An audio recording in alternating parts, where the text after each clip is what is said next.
Feel like the world stopped making sense? What if today's uncertainty is tomorrow's opportunity? Something feels wrong. You can't quite name it, but you feel it in the news, in conversations, in the silence before sleep. The world that once felt predictable has stopped making sense. Wars that weren't supposed to happen. Technologies that arrived faster than wisdom could follow.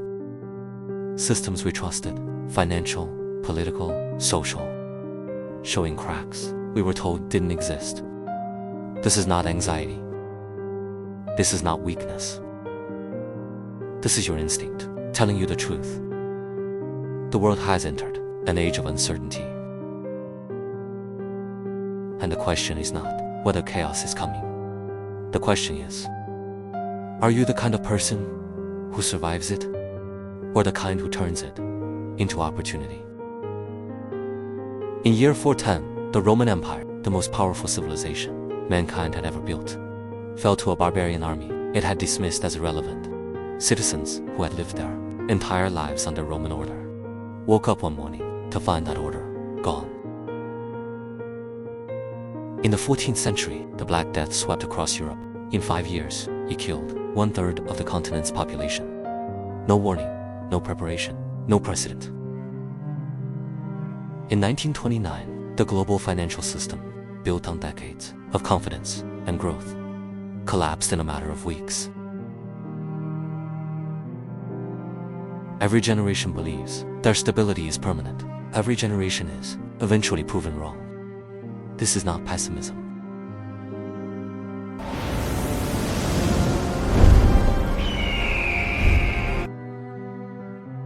This is the oldest pattern in human history. Civilization moves forward through disruption, not despite it, and in every disruption, without exception.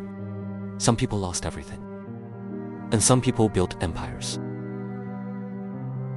The question historians keep asking is never did chaos come. It is always, who was ready when it did? In 2007, a former Wall Street trader and philosopher, Nassim Nicholas Taleb, published a book that would change how the world thinks about uncertainty. He called it The Black Swan. For centuries, Europeans believed all swans were white. It was not a theory, it was a fact, confirmed by thousands of observations. Then they arrived in Australia and saw a black swan. One single observation destroyed centuries of certainty. Taleb's argument was brutal and simple. The most important events in history are the ones nobody predicted. We build our lives, our economies, our civilizations on the assumption that tomorrow will resemble yesterday, and then it doesn't. Most people freeze. They wait for yesterday to come back. It never does. But Taleb didn't stop there. In his follow-up work, he asked a deeper question. If chaos is inevitable, what kind of system actually gets stronger from it? Not resilient, not resistant. Antifragile. Like a muscle that grows only when stressed. Like an immune system that strengthens only after exposure.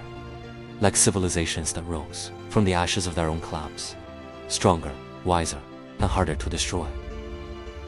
Uncertainty, for the antifragile, is not a threat.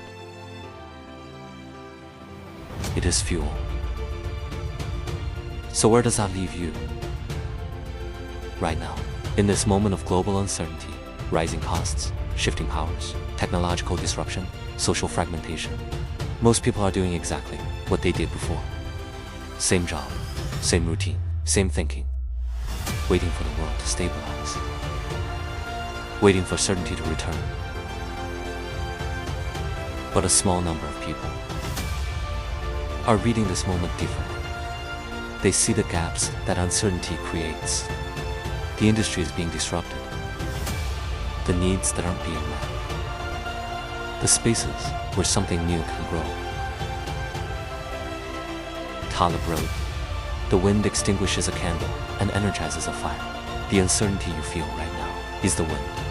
The only question worth asking is, are you a candle or a fire? Every age of uncertainty in human history produced two kinds of people: those who waited for the world to return to normal, and those who understood this is the new normal, and built their opportunity inside it. The Roman Empire fell, but from its collapse, new trade routes opened, new powers rose, new ideas spread. The Black Death devastated Europe, but from its ruins rose the Renaissance, the greatest explosion of human creativity in history. Chaos does not end humanity. It filters it, and it creates space for those brave enough to move when others stand still. So ask yourself, what if today's uncertainty is exactly the opportunity you've been waiting for? The wind is blowing. The only question is, are you a candle or a fire? Exploring what it means to be human.